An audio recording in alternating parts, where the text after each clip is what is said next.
Buenos días, profesor. Buenos días, compañeros. Bien, en este momento voy a exponer sobre ucronía y frustración en la historia peruana del libro de Magdalena Chocano. Bien, soy perteneciente a la Universidad Nacional de Ucayali, en la Facultad de Educación y Ciencias Sociales, en la Escuela Profesional de Educación Secundaria. Bien, en la especialidad de Ciencias Sociales y Educación Intercultural. Bien, el curso se llama Tecnología de la Información y Comunicaciones, a cargo del docente Néstor Gutiérrez Isidro. Bien, los integrantes de mi grupo es mi persona Lenin Jair Salafranchini, mi compañero Abraham Erickson Tineo Rufino, mi compañero Marcos Jair Nolorbe Salas.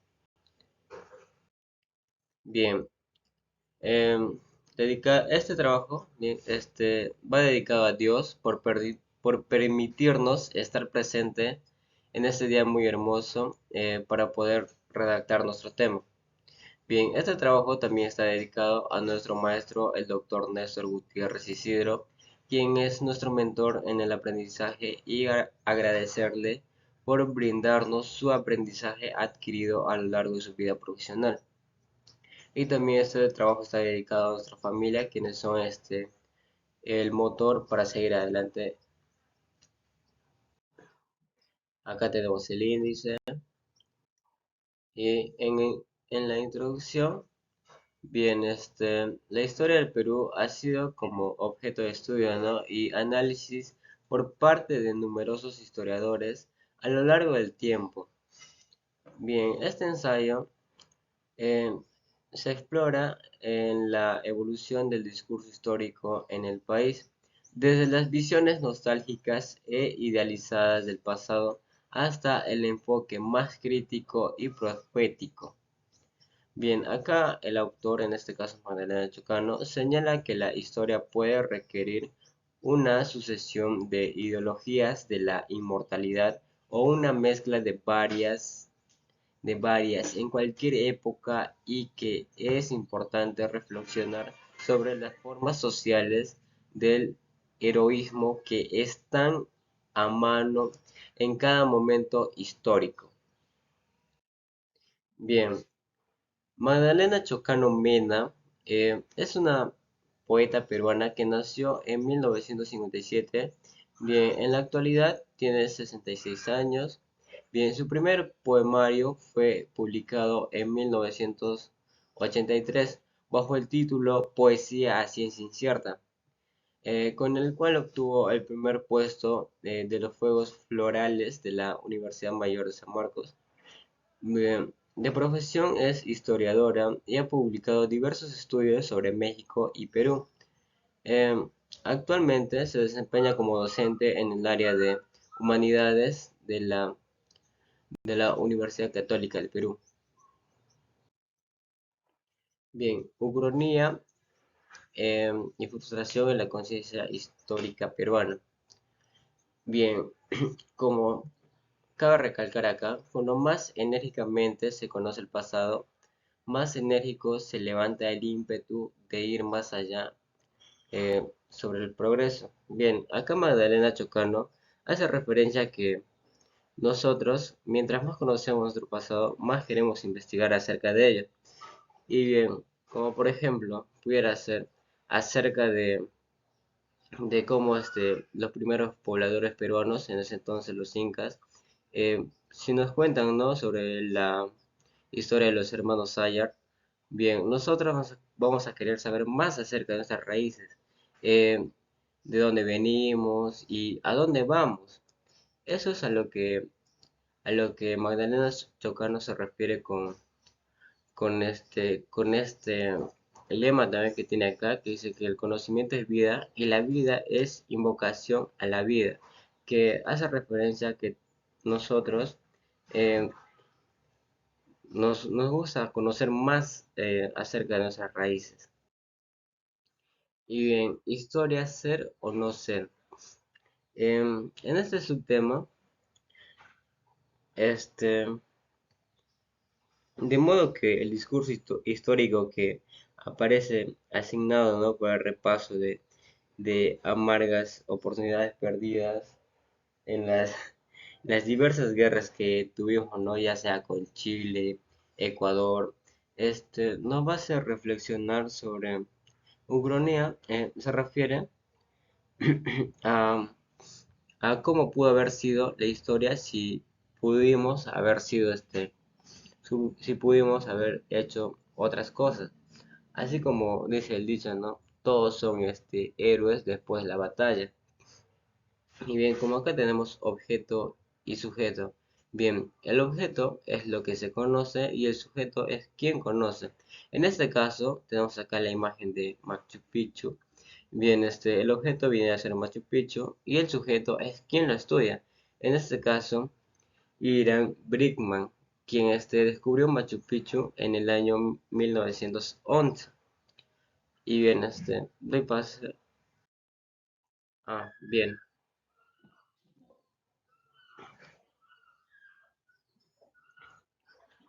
bien. Ahora, como tenemos acá Atahualpa versus Huáscar, eh, Ucronía hace referencia a esto también, este, sobre cuando llegaron los españoles. Bien, sobre cuando llegaron los españoles, Atahualpa y Huáscar, previo a ello, habían tenido una lucha por el trono, en este caso por el trono del Imperio Incaico. Este, Como se sabe, ¿no? Atahualpa resultó ganador y Huáscar perdedor. Y, y al realizarse eso, el ejército de Huáscar este, quedó debilitado y en ese caso disminuyeron pobladores y todo ello. Y y como Atahualpa ganó, bien, quedaron pocos guerreros, ¿no? Y en ese caso hace referencia a la Ucrania sobre dicen, ¿no? Que si los incas hubiesen estado completos, quizás le hubieran hecho frente a los españoles y y le hubieran ganado la guerra a los españoles y no nos hubiesen conquistado. Y y acá tenemos otra referencia, lo que es la guerra del Pacífico, sobre cómo el comandante Miguel Grau ayudaba a los chilenos en lugar de ahogarlos, ¿no? O matarlos. En este caso, él los ayudaba. Y por consiguiente, los chilenos, ¿no? Como era su guerra contra el Perú, ellos seguían luchando a pesar de que Miguel Grau los ayudaba. Bien, doy pase a mi siguiente compañero para que le siga explicando el siguiente tema.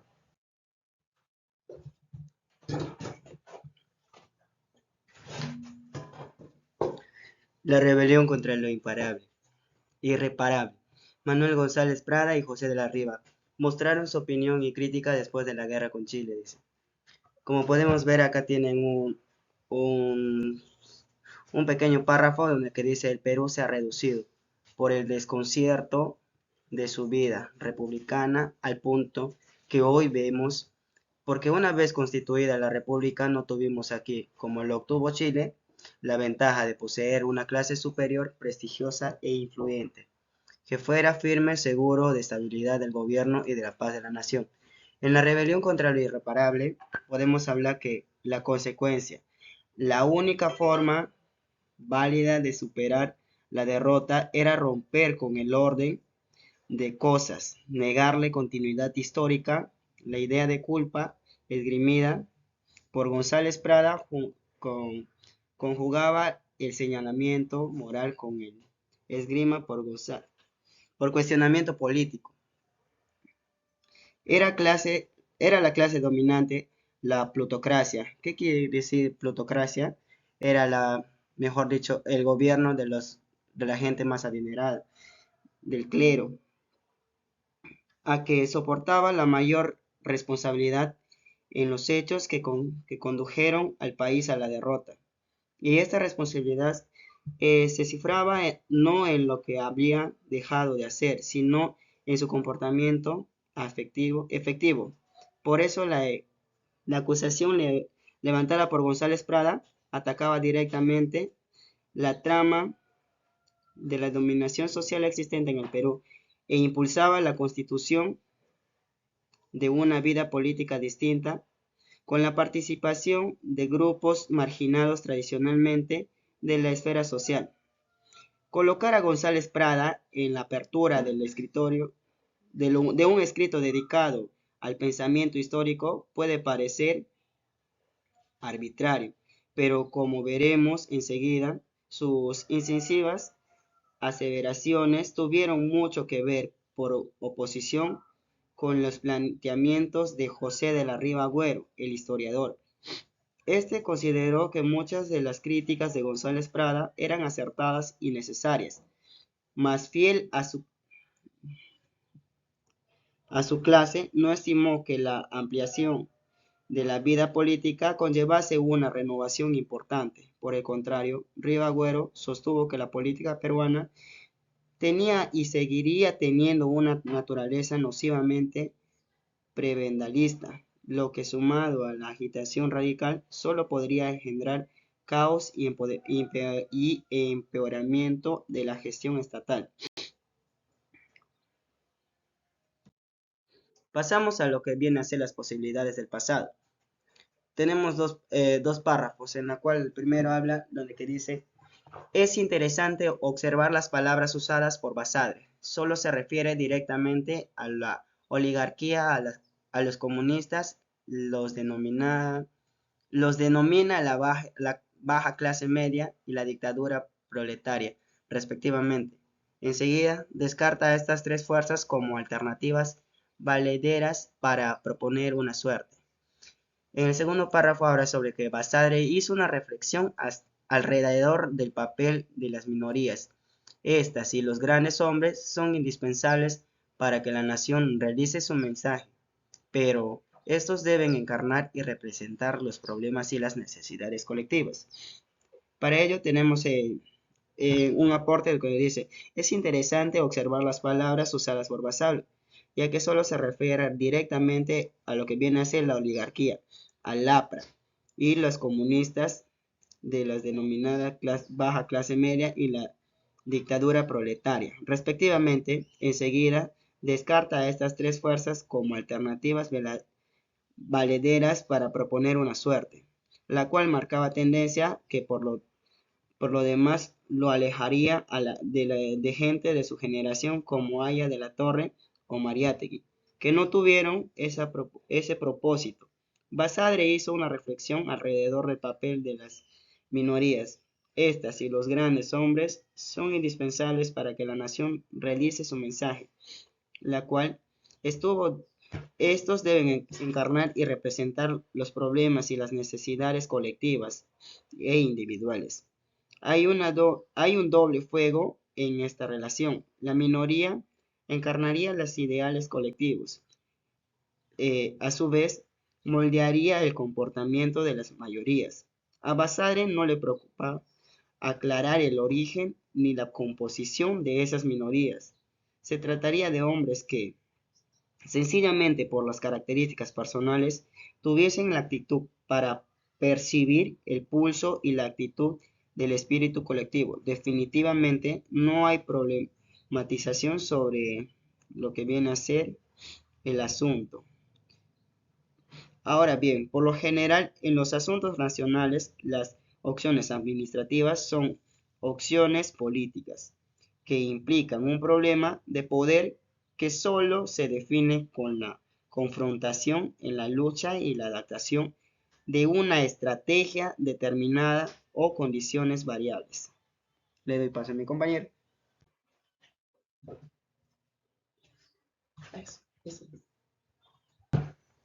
Bien, continuando con la exposición, yo voy a exponer sobre el peligro y paradoja de la nostalgia. Cabe detenerse en la frase fuente de símbolos. Señala el giro operado de la negación fulminada contra los símbolos oficiales de la inconsciente esperanza en nuevas fuentes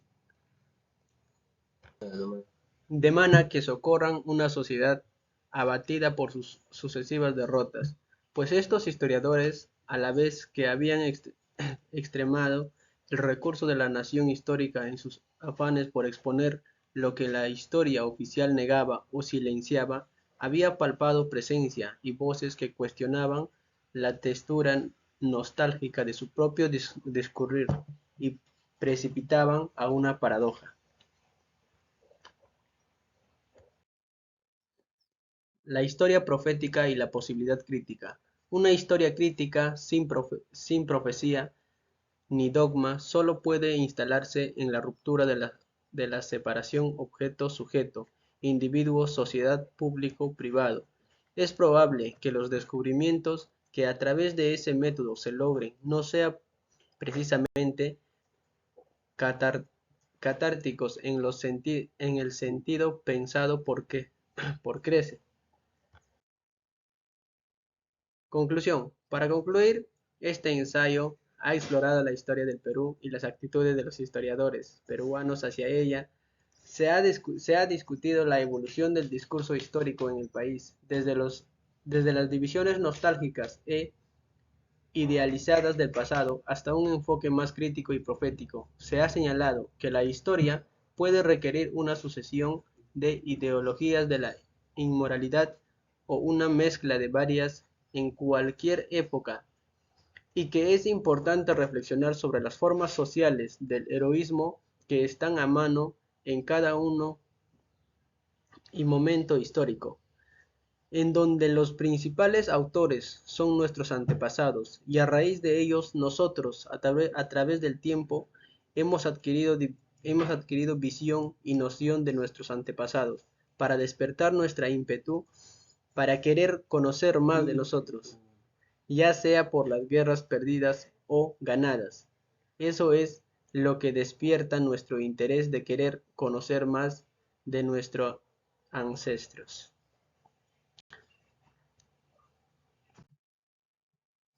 En la bibliografía hemos utilizado el libro de Magdalena Chocano, un ensayo muy bueno y sumamente interesante. Y como dijo mi ex, terminamos. Bueno, eso fue toda nuestra exposición. Más bien agradecer al profesor y agradecer a los compañeros por su atención. Y muchas gracias.